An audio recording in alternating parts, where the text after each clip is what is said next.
Donc, je m'appelle Pascal Plantard, je suis anthropologue et professeur à l'université Rennes 2. Je vais vous parler des digital natives, mais du point de vue des recherches pluridisciplinaires, du réseau de recherche sur les usages des technologies numériques de Bretagne, qui s'appelle Marsouin, dont le boulot, c'est de comprendre la transformation numérique depuis 2002 en Bretagne et Pays de Loire, et qui regroupe de nombreux chercheurs. Donc je vais plutôt porter une parole collective que ma parole individuelle. Alors on va situer le sujet. La question du digital native est totalement située. Alors j'aime beaucoup rencontrer un certain nombre de professionnels qui me disent « Ah, je travaille dessus, je suis super content depuis 2 ans ». Donc je vous présente l'article de création, la petite référence en bas, d'un journaliste qui s'appelle Marc Prensky, qui, dès les années 2000, s'installe dans cette logique que nous aurions donc de vieux et vénérables personnes qui sont passives, sérieuses, pas du tout adaptées au monde contemporain, et que de l'autre côté, nous avons forcément des jeunes dynamiques, le tout motorisé par leur rapport au numérique. Alors, plutôt que de tourner autour du pot, on va décrire que dès le début des années 2000, une partie des sciences humaines commence à faire remonter des données concernant la jeunesse, et que ces données concernant la jeunesse décrivent bien qu'il y a autant de différences d'usage au sein d'une même classe d'âge qu'il y a entre les classes d'âge. Donc, qu'est-ce que c'est que digital native ? C'est une construction idéologique, une construction marketing, sauf qu'elle a la vie dure. Et si je suis en train de vous en parler en 2024, c'est qu'elle a des conséquences plutôt néfastes sur nos métiers de médiation, formation, etc. Alors, j'ai besoin de vous donner quelques repères avant de rentrer sur des travaux de terrain vraiment très précis. D'abord, la définition du numérique. On est dans numérique en commun.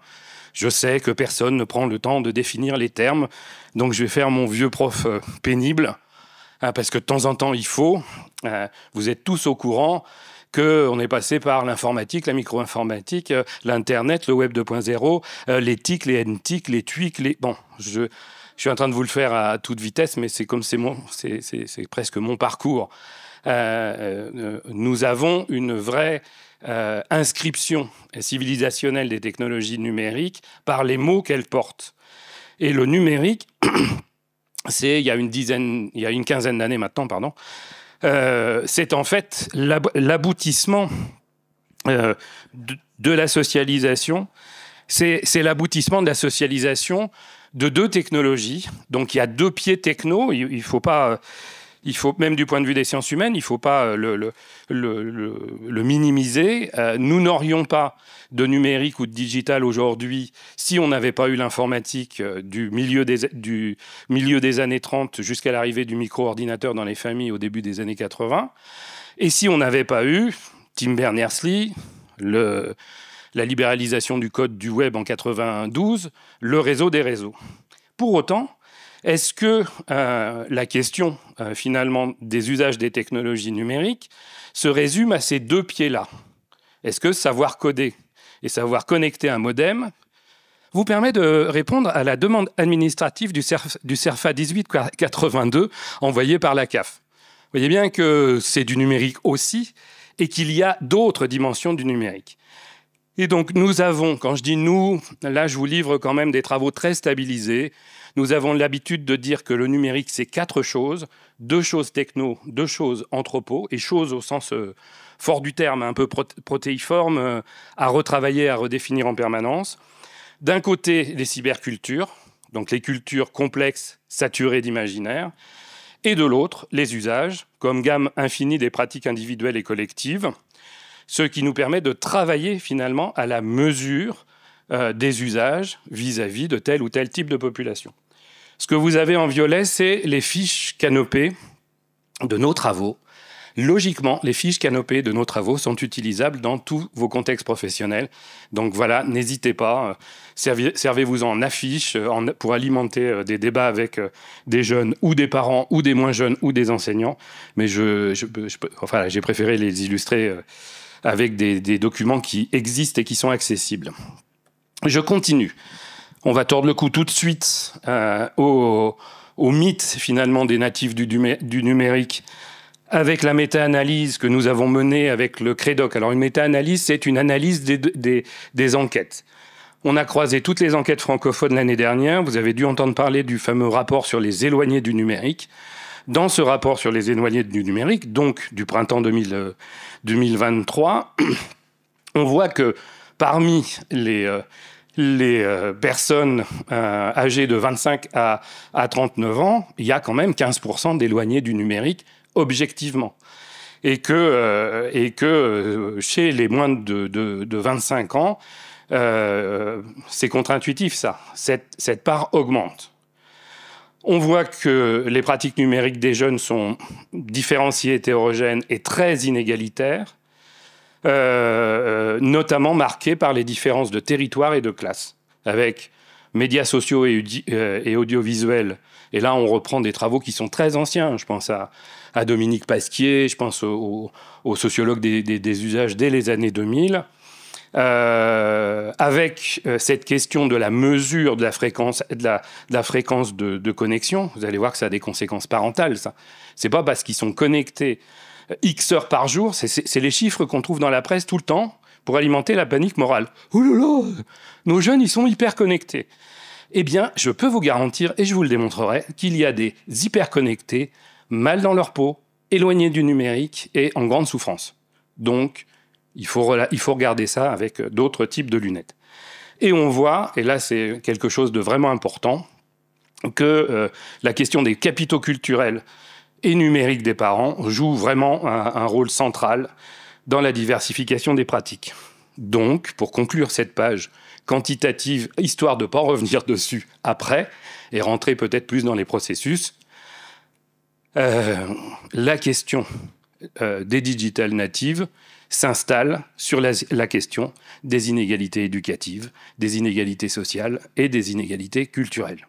Hein, on n'est pas en train d'inventer la poudre, on est juste en train de dire que le numérique révèle aussi ces processus-là. Alors, je vous ai dit que j'allais faire quelques incises, on va dire, théoriques. On a une vraie nécessité de définir c'est quoi les usages. Donc, pour nous, aujourd'hui, les usages, ce sont des normes sociales d'usage.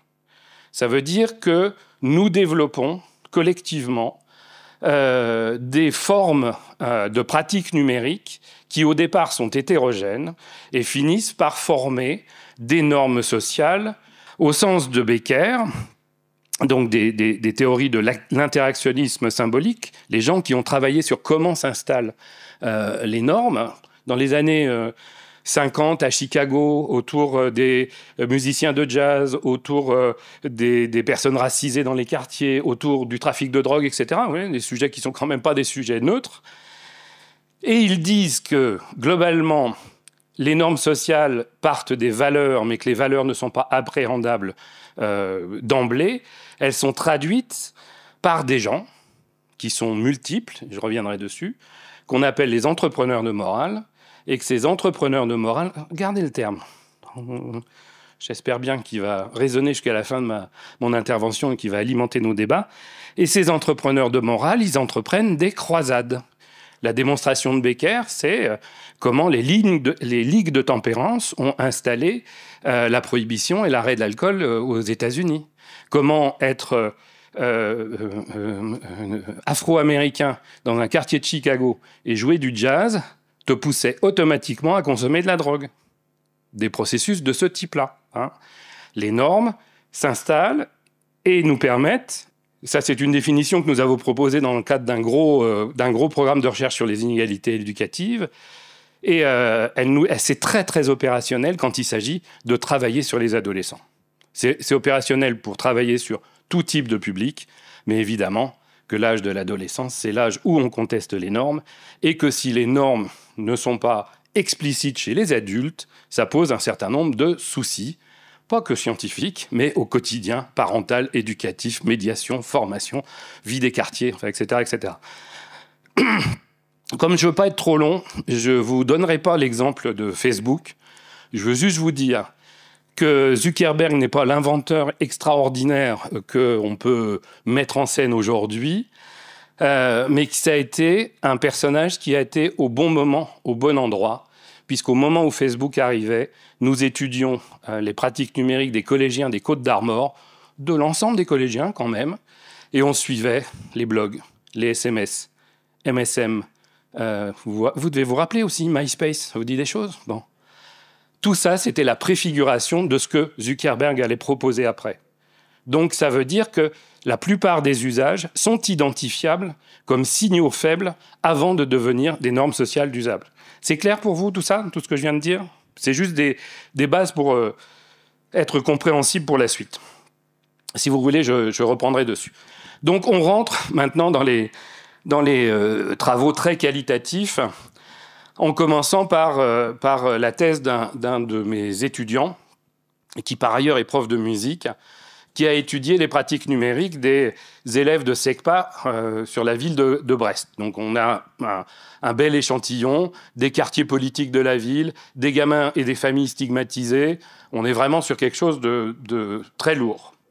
Il constate à la suite de travaux antérieurs, notamment Inéduc, le suréquipement numérique des familles. Ce n'est pas tout à fait les mêmes machines, ce n'est pas tout à fait les mêmes marques, mais ce qui caractérise les pratiques numériques des familles populaires, c'est souvent l'isolement des gamins dans leur chambre, ce que Dominique Pasquier avait qualifié de culture de la chambre déjà au milieu des années 2000. C'est devenu un phénomène massif. C'est-à-dire qu'en gros, nos jeunes sont en train de pratiquer le numérique en dehors du regard des adultes, et plus les familles sont stigmatisées en difficulté, plus ils sont loin du regard des adultes. Donc peu de partage parents-enfants, des usages dissimulés. Alors des usages dissimulés, évidemment, on pense à la pornographie, on pense aux jeux violents, etc., etc. Ce qu'on pense moins, c'est les chantages, en fait. C'est-à-dire qu'il y a un moment donné où on peut aller demander à papa, maman de se faire payer la dernière console de jeu à Noël, sinon on va raconter que tata est couche avec le voisin sur les réseaux sociaux. Si. Alors si je vous racontais ça, c'est pas que Yann Guéguin est tombé sur une seule pépite. C'est qu'il est tombé sur 45 pépites. Et que depuis, on a fouillé le sujet, Dominique Pasquier a fouillé le sujet. Je me suis retrouvé un jour à faire un focus group dans une école en Martinique, SECPA, pareil. Un focus group, c'est un entretien collectif d'enseignants. Je me présente, j'ai même pas le temps de présenter le protocole, et il y a la directrice de la SECPA qui me dit « Monsieur Plantard, comment on fait pour lutter contre les influenceurs ?» Comment vous dire? Et ensuite, je déconstruis. En Martinique, on est juste avant le confinement, donc on est en 2019-2020. Les enseignants disent explicitement que des familles et des élèves ne viennent pas à l'école parce qu'il suffit de montrer ses fesses sur Internet et de devenir influenceur pour réussir dans la vie. Donc, on n'est pas sur des pratiques numériques individuelles, on n'est pas seulement sur des pratiques numériques individuelles des jeunes vis-à-vis de leur père, hein, tout, voilà, là, les réseaux sociaux, ils sont tous méchants, voilà, etc., etc. Non, non, il y a des pratiques réelles inspirées de pratiques numériques d'autres gens. Ces gens, ils sont pas jeunes, forcément. Hein. Il y a certains influenceurs qui commencent à être un peu grisonnants, on est d'accord? Donc, il y a vraiment une question de quel modèle, finalement, les pratiques numériques génèrent et comment c'est intériorisé par les jeunes dans leurs pratiques ordinaires, sociales. Et ça déclenche... c'est une autre manière de regarder le décrochage scolaire. J'espère que ça vous change un peu les lunettes. Donc, en gros, ce que je suis en train de vous dire, c'est que cette représentation des digital natives... Alors, on ne va pas tout faire porter sur Prensky, hein, mais pour tous les anciens qui sont là, comme moi, et qui ont vécu l'arrivée des micro-ordinateurs, on se rappelle qu'on nous les a vendus pour rester jeunes et rester branchés. la rhétorique marketing du jeunisme dans l'industrie numérique est aussi vieille que l'industrie numérique elle-même. Donc, il y a quelque chose qui résonne là-dedans et que nous avons collectivement intégré quasiment de manière inconsciente. Enfin, c'est devenu un truc réflexe. Donc, le principal problème, c'est que ces parents sont déjà en situation de disqualification éducative. Ils ont du mal à dialoguer avec l'école. Ils ont du mal à rentrer en contact avec les travailleurs sociaux. Ils ont très très peu d'images positives leur ressemblant dans leur territoire. C'est clair ce que je vous dis ? C'est pas une petite affaire, ça. Bilan des courses, on se retrouve avec une disqualification éducative des parents qui préexistait, qui entraîne, qui augmente, c'est pas mécanique tout ça, mais qui augmente une disqualification éducative des parents sur les aspects numériques dans les familles. Donc vous avez des gamins qui sont pas spécialement doués en technologie, mais qui passent pour le digital natif dans la famille, évacuant par là même, on va dire, toute la dimension éducative vis-à-vis des parents. Alors, je vais vous illustrer ça avec quelques autres données, histoire de bien comprendre où on en est. Dans un gros programme de recherche qui s'appelle IFRAN-ID, on en a eu marre de est-ce que le numérique favorise la réussite ou non. On a décidé de faire une expérimentation d'économie expérimentale. On a donné des tablettes à 500 collégiens. Ils ont joué à des jeux de compétition et à des jeux de coopération, et on a corrélé avec les notes de tout de manière totalement anonyme. Ça vous étonne si je vous dis que les plus compétitifs et individualistes ont les meilleures notes ou non ? Ça veut dire quand même qu'on a un léger problème de forme scolaire. Alors vous inquiétez pas, je dis ça aussi à l'éducation nationale, à Poitiers, à leurs cadres, etc. Ils me disent, vous êtes sûr ? Oui, je suis sûr. On a fait une démonstration d'économie expérimentale. L'économie expérimentale, c'est cadré. Voilà, les données sont vraiment cadrées. Il y a un vrai problème de forme scolaire qui continue à avoir une forme excessivement individualiste et méritocratique, là où il y a tout un discours sur le numérique et les nouvelles formes d'apprentissage, sur le coopératif, etc., etc. Donc, dans le quotidien scolaire, il y a une vraie difficulté pour les enseignants à tenir ces deux ficelles-là en même temps. Enfin, c'est un vrai souci. Deuxième illustration, complémentaire du travail de Yann, il m'arrive souvent d'être, on va dire, grand témoin. C'est une manière de traiter les vieux chercheurs, de les inviter comme grands témoins, mais d'une structure que j'aime beaucoup qui s'appelle les Universités populaires des parents de ATD Quart Monde. Est-ce que ça vous dit quelque chose ? Alors, le principe des universités populaires, ça avait été expérimenté par un de mes collègues qui s'appelle Gaston Pinault à Tours. C'est des bénévoles qui vont auprès de gens en très, très grande difficulté pour échanger, pour discuter, pour aborder des livres, aborder des œuvres, etc., en considérant que nous sommes aussi des êtres de culture, qu'on n'a pas besoin que de les héberger et de les nourrir. Vous voyez, une approche un peu plus costaud. Et donc, il y a un dispositif qui s'appelle les Universités populaires des parents, où des travailleurs sociaux et des bénévoles se mettent en position de parents avec des parents en très grande difficulté. Ils choisissent un thème et à la fin d'un cycle, ils invitent un grand témoin, sur le grand témoin numérique, ça me tombe toujours dessus, pour discuter de ça avec les parents. Donc, la dernière fois, j'ai eu un monsieur qui était en face de moi. J'étais en train de commenter ce qu'ils étaient en train de produire. Et il y a un monsieur qui me demande, est-ce que c'est grave de laisser mon fils je crois qu'il avait 16 ans, est-ce que c'est grave de laisser mon fils de 16 ans jouer à des jeux interdits aux moins de 18 ans ? Monsieur, on va dire, handicap cognitif, minima sociaux, quartier difficile, etc., etc. Je ne sais pas si vous imaginez la profondeur de la question, en fait. C'est la règle et la norme. Comment on fait pour s'en sortir avec des gens qui vont surinvestir la règle parce que c'est marqué sur la boîte que c'est interdit aux moins de 18 ans et qui n'ont pas la moindre idée, là on est encore dans le capital culturel, que tous les gamins de 16 ans jouent aux jeux interdits de 18 ans. Et donc me voilà à essayer de faire comprendre que c'est pas si grave, mais que ça aurait été grave s'il avait eu 7 ans. Vous voyez, on est vraiment sur des retours terrain qui peuvent vraiment vous faire réfléchir à vos propres pratiques et vos propres parcours. Deuxième exemple, et là où on voit les excès du si c'est gratuit, c'est toi le produit, le modèle économique de Fortnite, vous connaissez tous ce jeu, j'ai pas besoin de... Voilà. Donc il y a une jeune fille qui tape dans l'épaule de sa mère et qui lui dit « Tu devrais dire à Monsieur Plandard combien on a dépensé de sous l'année dernière. » Alors ça, c'est très intéressant. C'est l'ado qui demande à sa mère combien on a dépensé de sous l'année dernière. La mère, elle se retourne vers sa jeune fille, vers sa fille, puis elle lui dit « Je sais pas moi, mais toi, tu sais ?»« Oui, je crois que c'est entre 600 et 700 euros. » Minima sociaux, quartier, famille populaire, famille en difficulté. Vous savez ce qu'on dépense sur Fortnite? On achète des skins, on achète des déguisements virtuels de 10 euros en 10 euros. Si ce n'est pas une illustration concrète du dessaisissement parental, et je ne suis pas en train de juger les parents, mais bien de décrire un système qui les met à surconsommer des choses dont ils n'ont pas la moindre idée, auxquelles ils ne donnent pas le moindre sens, il faut qu'on s'interroge vraiment là-dessus. Alors, juste un petit retour théorique.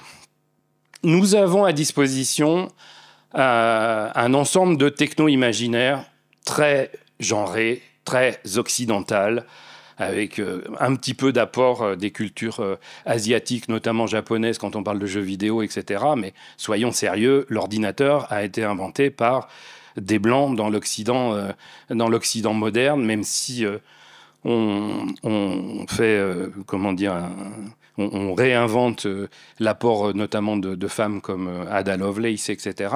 Bon, on est quand même dans un modèle qui est très occidentalo-centré, voire masculiniste quelque part.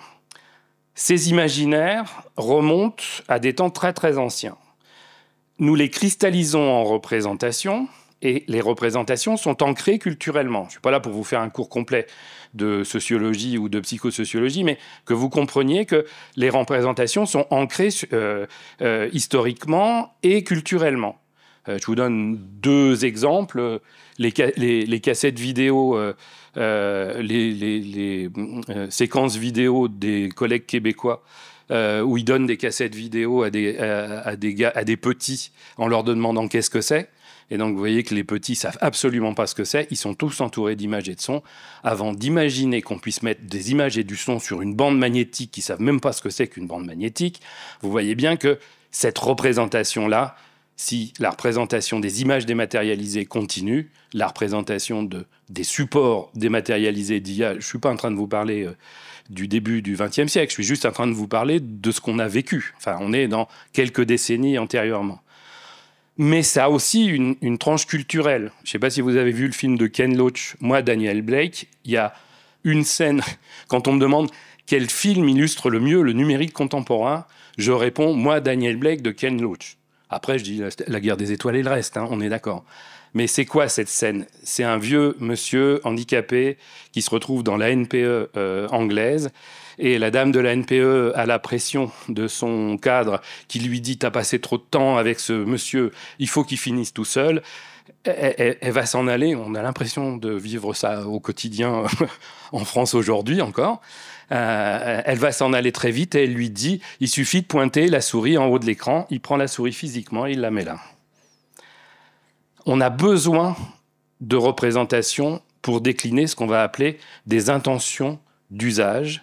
Et c'est donc les intentions d'usage qui déclinent les pratiques. Sans représentation, on n'a pas de pratique possible. Et c'est ce qui vous explique pourquoi, en situation interculturelle, il y a des masses de quiproquos possibles, de non-utilisation possible, parce que nous, on est persuadés qu'il y a un bon usage des technologies, entre guillemets, et les gens qui nous entourent ont une représentation complètement différente de qu'est-ce que c'est que la technologie. Et ça date pas des réseaux sociaux et de l'Internet. Dans les travaux de Josiane Jouet, vous avez 2 ou 3 articles sur comment les familles issues de l'émigration des débuts des années 80, je sais où ça s'est passé puisque c'était à Rennes, à l'arrivée du Minitel, ont pris le Minitel et l'ont mis dans des armoires fermées avec un petit voile par-dessus, parce que c'était une technologie précieuse, etc., etc. Vous voyez, le positionnement des machines a aussi des invariants culturels. Donc ça me permet de rentrer et de vous poser une question. Est-ce que véritablement nos gamins sont tombés dedans quand ils étaient petits? Et est-ce que véritablement ils n'ont pas besoin de la potion de l'éducation, de la potion magique de l'éducation pour grandir dans les mondes numériques? Donc moi j'appelle ça le complexe d'Obélix parce qu'il faut être un petit peu léger quand même, mais réfléchissez-y, c'est quand même quelque chose qui peut être vraiment intéressant à déployer, y compris avec vos propres publics. J'en viens à une deuxième recherche dont je suis très fier. C'est une de mes étudiantes qui vient de Mulhouse, qui a eu le prix Marsouin du mémoire de master. Elle s'appelle Amel Etaoui.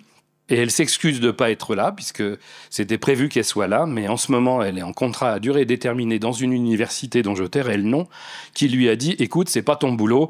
Bon, alors vivement que je la récupère en thèse, parce que je trouve que quand même, les collègues pourraient faire quelques efforts quand ils ont des étudiants aussi brillants que ça. » Donc, globalement, elle a étudié des dispositifs d'insertion sur Mulhouse de 18 à 25 ans. Elle s'est rendue compte que pas mal de professionnels de la jeunesse, et donc j'ai échangé avec certains d'entre vous tout à l'heure, et j'ai eu l'occasion vraiment d'échanger avec beaucoup de médiateurs numériques depuis longtemps. Oui, il y a une évolution, oui, il y a une prise de conscience, mais c'est pas vrai partout. Et ça pose de vraies questions. Elle s'est rendue compte que les jeunes avaient un discours de disqualification permanente des adultes, enfin des vieux, notamment de leurs parents, et sur la question finalement de la jeunesse, de la violence, pardon, des risques, etc., etc., ils avaient tendance à rejeter la faute sur les plus jeunes. C'est comme si les 18-20 ans imaginaient que les digital natives plus jeunes étaient de la génération X, Y, Z, je ne sais plus vraiment, mais que eux, ils sont complètement accros aux réseaux sociaux, etc., alors que eux, c'est pas tout à fait ça. En fait, ce qu'elle va nous décrire avec une méthodologie dont je vais prendre 30 secondes quand même pour vous en parler, qui est capable aujourd'hui de faire de l'observation masquée dans ce type de territoire? Eh bien, strictement et uniquement les étudiants et les chercheurs qui en sont issus, ou alors de territoires proches. Pourquoi? Parce qu'il faut se fondre. Vous imaginez bien que si moi je débarque dans une mission locale, on va me voir arriver comme le loup blanc, quoi. Enfin, dans un EHPAD peut-être pas, mais dans une mission locale, voilà. Donc elle a commencé par faire de l'observation masquée, puis ce qu'on appelle, nous, de l'ethnographie de lieux, puis des entretiens. Et comme on s'est rendu compte depuis un certain nombre d'années que les entretiens avec les enfants et les adolescents, ça marchait pas très très bien, on développe beaucoup les entretiens collectifs. Donc Amel a fait plusieurs focus group en demandant aux jeunes de s'exprimer sur leurs pratiques numériques, en portant elle-même, on va dire, la posture d'une étudiante en études supérieures, issue elle-même des quartiers, etc., qui est une posture très forte. Mais comme ce n'était pas suffisant, elle a emmené un autre étudiant à nous, qui est danseur de hip-hop, et qui s'est dit, tiens, puisque on va déclencher tout de suite une autre ambiance, il s'est mis à danser du hip-hop au démarrage du focus group, et là, les gamins ont commencé à parler. Ce qu'ils ont dit, alors c'est pour ça que je vous dis des données difficiles à récolter, qui démontrent vraiment une immersion, une créativité méthodologique, une maîtrise des cols sociaux, et qui renvoient à la question clairement du capital culturel. Qu'est-ce qu'ils ont observé pendant ce focus group en cristal? Vraiment, il y a des moments où on a l'impression de récolter des données qualitatives extraordinaires. Des gamins qui, malgré tout, ont commencé à dire qu'ils étaient les digital natifs. Ils sont... école de la seconde chance, mission locale, décrocheurs scolaires, en errance professionnelle et académique depuis des années, et ils commencent d'abord par jouer la même chose qu'ils jouent avec leurs parents, c'est-à-dire oui, on s'y connaît, nous, on est... Puis, en grattant un peu, en interaction avec les animateurs, ils finissent par dire oui, mais quand même, Parce qu'on ne sait pas trop faire quand même, c'est chercher du boulot, quoi. Et puis rédiger des CV, enfin des trucs que vous connaissez. Et puis nous, on n'a jamais rien compris à Pronote et à l'environnement numérique de travail de l'éducation nationale. Alors pourquoi vous comprenez pas ça? Oh, il y a la machine, mais les profs, le langage des profs, le rythme des profs. Alors je vous fais une toute petite incise, il y a une autre thèse qui va être soutenue là en décembre, la thèse de Didier Perret, ça fait 10 ans. C'est un ancien prof, enfin il est prof, mais il est devenu chercheur. Un ancien prof de sciences naturelles, super. Il a fait des batteries d'entretien, beaucoup sur le travail scolaire à la maison. Et aujourd'hui, il y a une grande majorité des gamins qui disent que le dernier truc qu'ils consultent avant de se coucher, c'est pas les réseaux sociaux, c'est Pronote. Parce que sur Pronote, il y a tout maintenant. Il y a les notes, les absences, les devoirs, etc., etc. Ça pose quand même une vraie question. Il n'y a pas encore de travail. C'est juste des incises de recherche. Là, on va essayer, nous, de monter un vrai travail de recherche sur Pronote, mais dans l'état actuel des choses, c'est quand même des transformations vraiment importantes.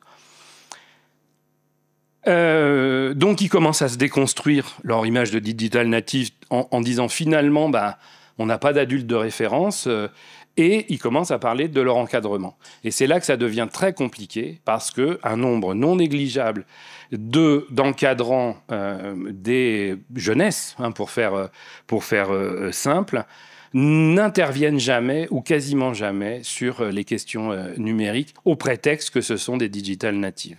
Donc ils vont faire par exemple des demandes sur « mais pourquoi tu ne vas pas chercher du boulot ?» Alors le gamin qui passe par le numérique pour aller chercher du boulot et qui ne sait pas rédiger un CV va pas être en position très simple pour répondre « mais je ne sais pas le faire en fait ». Et le « je ne sais pas le faire », ça déconstruit cette espèce de pseudo. Il y a eu tout un courant de recherche aux États-Unis qui parlait des faux self dans les années 70. On n'est pas loin de ça. C'est-à-dire que globalement, cet imaginaire-là construit des postures duquel les jeunes souffrent vraiment. Donc on en est, nous, à se dire que finalement, digital native, c'est aussi une représentation d'adultes pour justifier d'un dessaisissement éducatif. Donc là, j'ai un petit problème de cadrage. Je voulais vous parler du travail de Marianne Trénoir. Marianne Trénoir, avec qui je travaille depuis une petite douzaine d'années, qui a juste commencé à faire une thèse sur les pratiques numériques des jeunes SDF de Rennes, histoire de faire un truc un peu sympa. Donc, elle s'est rendue compte que, vous allez trouver ça dans notre vieux bouquin là, sur la fracture numérique de 2011, elle s'est rendue compte que, en fait, on se retrouvait dans les catégories classiques qui avaient été identifiées par Dubay de la rue, les clochards, les zonards et les galériens. Les clochards n'ont pas de pratique numérique, juste une petite radio, machin, mais ils sont envahis par autre chose. Les zonards ont une vie numérique qui est exactement parallèle à leur vie plus ou moins choisie. Si vous voulez savoir comment nourrir une meute de chiens avec des croquettes de bonne qualité, vous avez des sites pour ça. Si vous voulez suivre un clochard céleste qui fait ses voyages en ne les payant jamais, vous allez trouver des sites pour ça.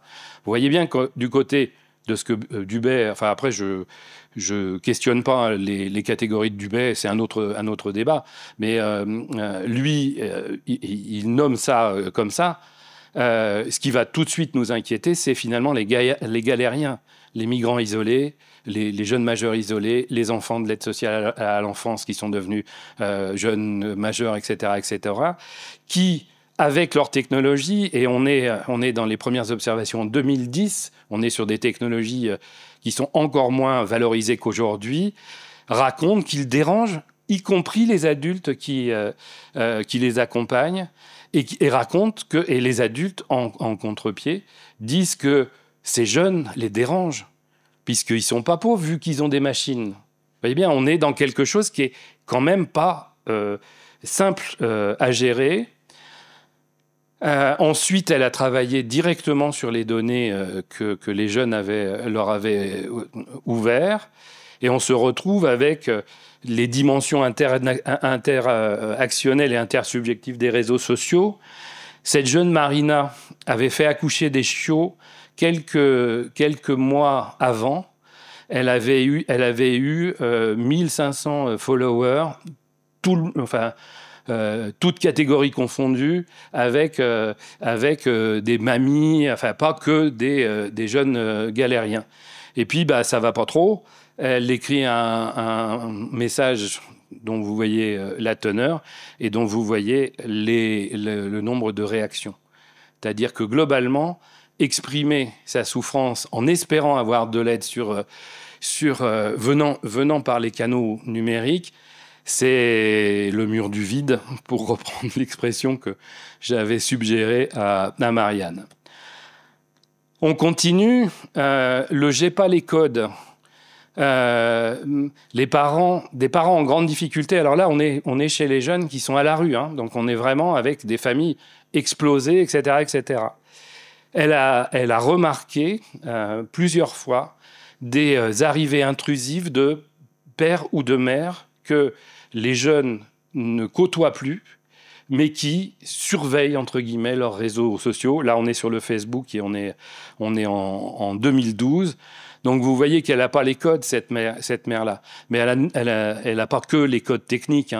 Elle n'a aussi pas les codes de comment on se comporte sur un réseau social, puisqu'elle se met à engueuler les gens qui titillent son fils. Et vous voyez comment ça peut dégénérer en harcèlement, conflit, etc., etc. Je continue sur les illustrations du même registre.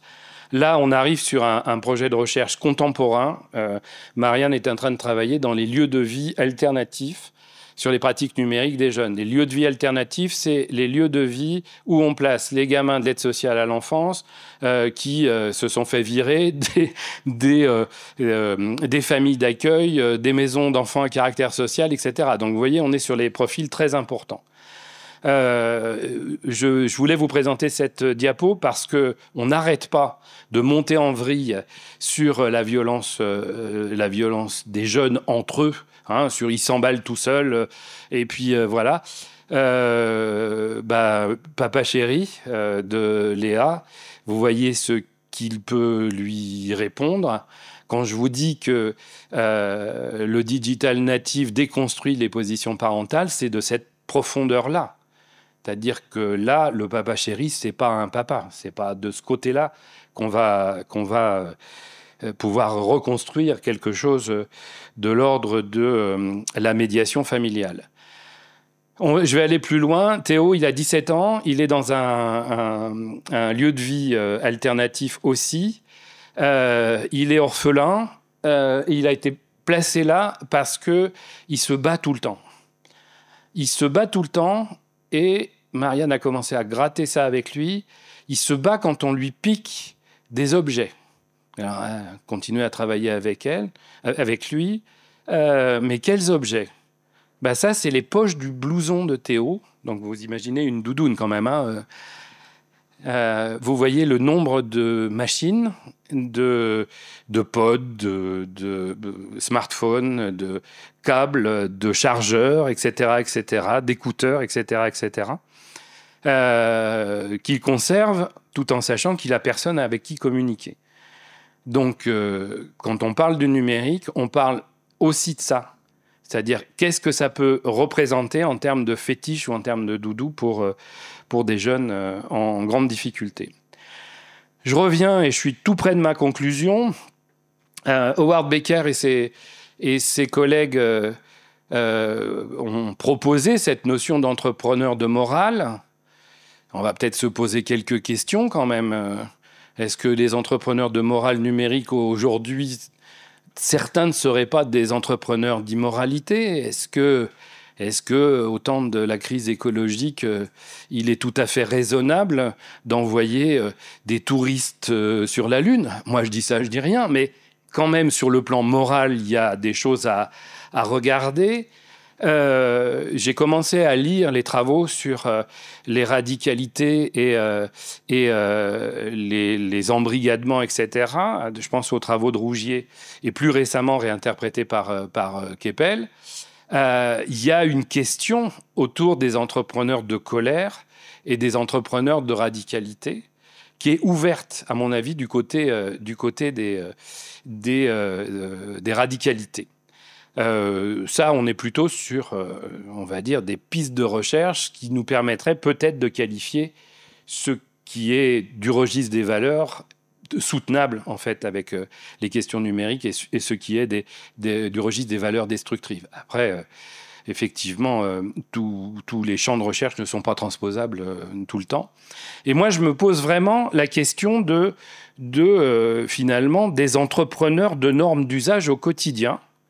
Alors, évidemment, en face, on a les GAFAM, les NATO, la RGPD, les débats scientifiques, neurosciences pro, neurosciences pas pro. Enfin, ouais.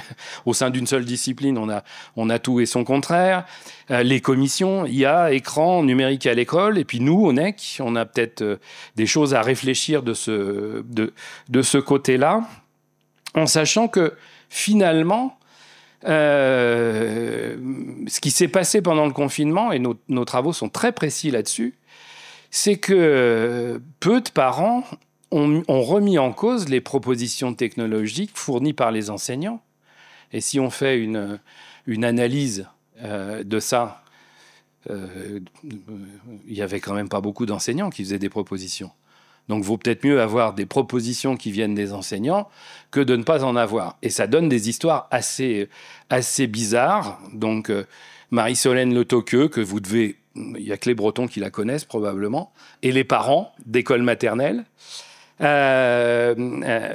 Marie-Solène, elle est dans une petite école maternelle à côté de Fougères, pleine campagne. Et le confinement arrive et elle se dit « mais qu'est-ce que je vais pouvoir faire ?» Il s'avère que son mari est producteur audiovisuel, que ses copains ont du matériel, etc. Et elle se lance en tant qu'instit, sans plus, à faire la maîtresse part en live des émissions. Juste pour les gamins. Et ça va être regardé par 96 000 familles pendant tout le confinement. Donc, ce que je suis en train de vous dire, il y a probablement des influenceurs positifs. Mais les influenceurs positifs, ils ne viennent pas de n'importe quel creuset. Et le creuset, c'est probablement la question du hacking, du détournement. Et on est à Chambéry, la patrie de Michel de Certeau, de moi ce que je théorise comme braconnage. C'est-à-dire que je pense qu'effectivement, depuis 15 ans, on a de moins en moins de possibilités de braconner les technologies numériques. Quand les micro-ordinateurs sont arrivés, on avait 15 systèmes d'exploitation, on avait pléthore de marques, etc. Alors, ce n'était pas compatible, peut-être, mais il n'empêche que le hacking, le braconnage, le détournement étaient très, très présents. Là, aujourd'hui, il faut qu'on se pose des questions. Marie-Solène est devenue Bretonne de l'année en 2020 et on était très fiers pour elle. Donc, je suis sur ma conclusion. Pour moi, il y a des enjeux après cette histoire de digital native en ce qui concerne l'inclusion numérique. Clairement, il y a un enjeu politique, lutter contre l'économie de l'attention, les algorithmes addictifs, les usages problématiques de l'Internet. On ne va pas le faire tout seul. Donc, c'est vraiment une dimension politique. Est-ce que vraiment, malgré tout ce que dit Thierry Breton, il n'a pas été débarqué parce qu'il a essayé de réguler Elon Musk, qu'il avait agressé deux semaines avant? Je vous laisse ça ouvert, je n'ai pas de données, mais quand même, ça me paraît un peu gros. Il y a une dimension sociétale, il faut arrêter avec le digital native. C'est-à-dire que clairement, si j'utilise ressaisissement et pas démission parentale, etc., c'est parce qu'on est tous touchés par ça, en fait. Et qu'il faut que, on se ressaisisse en tant que parent, et en se ressaisissant en tant que parent, on va pouvoir se ressaisir en tant que professionnel. Ça ne marchera pas s'il y a une dichotomie entre les deux. Et ça, c'est un vrai souci sociétal. Et ce n'est pas avec des campagnes de prévention à longueur de temps ancrées sur les paniques morales qu'on va y arriver. C'est clairement en allant au plus près des gens, sur les territoires, et en faisant de la médiation numérique culturelle, pour reprendre un thème qui m'est cher. Du côté de la recherche, il faut objectiver l'éloignement. Je ne vais pas en dire plus. Il y a un vrai boulot d'accompagnement et de formation des acteurs socio-éducatifs, non pas au numérique. Et ça, c'est un discours que je tiens, de l'éducation nationale à l'université, en passant par les écoles d'éduc et la médiation numérique. On s'en fout de former les gens au numérique. C'est pas du tout ça le sujet. Le sujet, c'est de former les gens à comment on fait de la médiation avec, par et dans le numérique, pour reprendre la formule de Sfez. Et c'est un vrai boulot. Et les deux dernières dimensions, c'est clairement travailler avec les familles et les publics et valoriser le travail coopératif. Et là, c'est une vraie question de territoire. Hop, écoutez, je m'arrête là-dessus. Et puis petite formule, ressaisissons-nous, c'est pas facile à dire, mais... Merci, monsieur Plon. Il est allumé ? Oui, il est allumé. Est-ce qu'il y a des questions ? Déjà, merci pour le temps de partage. J'ai trouvé les travaux hyper... ça m'a fait plein de petites réflexions qui ont commencé à venir et qui vont, je pense, perdurer dans ma pratique professionnelle. Dans votre présentation, c'est vrai que j'avais pas pensé, mais le mot digital natives, on l'entend souvent, c'est dans les mœurs, on l'a beaucoup quand on fait de la médiation numérique. Mais en fait, il est déjà, quand vous l'avez présenté, je me suis rendu compte qu'il est déjà terrible dans son appellation. C'est vrai qu'aux États-Unis, les natives, on pense aux Native Americans, et du coup, si on transpose en fait cet imaginaire-là, techno-imaginaire-là que vous avez parlé, rien que déjà, en fait, c'est déjà une situation de colonisation, de dire on fait face, on polarise entre les natifs et les immigrants, et du coup, on sait très bien comment ça finit pour les Native Americans. Donc, je le trouve déjà très fort de sens. Et quand vous avez parlé des imaginaires, à quel point en fait ils polarisent, et du coup, au lieu de réunir parents et enfants, jeunes générations et vieilles générations autour du numérique, et malgré qu'au final, on est tous déjà, le numérique nous est forcé, quoi. Et du coup, ma question, c'était est-ce que finalement, cet argument-là, il n'a pas été aussi développé, en particulier parce que c'était une façon de légitimer le déploiement du numérique dans toutes les sphères d'activité, et pourquoi il a eu autant de résonance, en fait, dans le monde. Voilà. Clairement, on a du mal à reconstruire les parcours. On est sur un mode d'interprétation, de développement du capitalisme numérique autour de vieilles théories qui ont donné naissance à la publicité, qui s'appellent les théories de la diffusion. Il y aurait des gens qui conçoivent des choses à un endroit et il suffit de les packager, manager, mettre en scène, etc. pour que ça se diffuse. Il s'avère, et comme pour l'image que tu donnes sur les questions de migration, il s'avère que ça ne fonctionne pas comme ça. On sait que pour un certain nombre de produits, mais notamment les technologies numériques, ça fonctionne de manière beaucoup plus subtile, avec des détournements, des projections imaginaires. Ce que je vous racontais sur les influenceurs aux Antilles, ça ne peut être interprété que dans le contexte culturel et éducatif des Antilles. Je ne dis pas qu'il n'y a pas plein de familles ici et plein d'enseignants ici qui pensent la même chose des influenceurs. C'était la première fois que je l'entendais libellé par une directrice de SECPA. Enfin, c'est pas une petite affaire. On est vraiment dans le passage du signal faible à quelque chose de beaucoup plus fort. Avec, par exemple, là encore, tu vois, des ratages industriels gigantesques. Je vais vous en prendre un. Les visios. On a été équipé, grands groupes industriels, universités, etc., avec des salles immersives en millions d'euros des années 2010 à 2017. Je peux vous garantir que les salles immersives de nos pôles numériques aujourd'hui sont inutilisées que Orange, qui s'est fait un peu d'argent au passage, les utilise de moins en moins au profit de quoi? De ce qui nous est arrivé comme fait social total pendant le confinement, la visio, enfin la visio d'écran à écran, même si tu vas plus loin, avec des questions de comment on gère les grands flots de l'université, bilan des courses, ça marche pas avec les produits commerciaux, tu te retrouves sur Moodle et on finit par avoir du logiciel libre qui revient. Donc clairement, les processus sont plus complexes que si on n'avait que les GAFA, Musk et compagnie qui nous manipulaient. On est dans une logique presque d'auto-asservissement qui avait déjà été identifiée enfin, si on renvoie aux mythologies de type Big Brother, etc. Et ce processus d'auto-asservissement, il a besoin d'un ressaisissement culturel. Et ce qui est vraiment intéressant dans ce que tu dis, on a un super festival de littérature et de cinéma de l'imaginaire à Saint-Malo qui s'appelle Étonnant Voyageur. Dans les 3 dernières années, c'est ce qu'ils se définissent comme les peuples premiers. Ils font du roman noir, de la science-fiction, etc. Et il y a tout un tas de jeunes auteurs qui viennent, on va dire, de publics, enfin de régions qui ont été surdominées, enfin au sens très fort du terme, qui font autre chose que du roman ethno-historique des pauvres gens qui ont été baladés au XVIIe siècle dans les bateaux du commerce triangulaire. Et donc, effectivement, il y a quelque chose là à refaire basculer et il y a un pouvoir à reprendre sur les imaginaires. Et c'est pour ça que je vous citais Marie-Solène. Et ça peut se faire par des petits trucs, quoi, au quotidien, dans l'environnement proche des gens.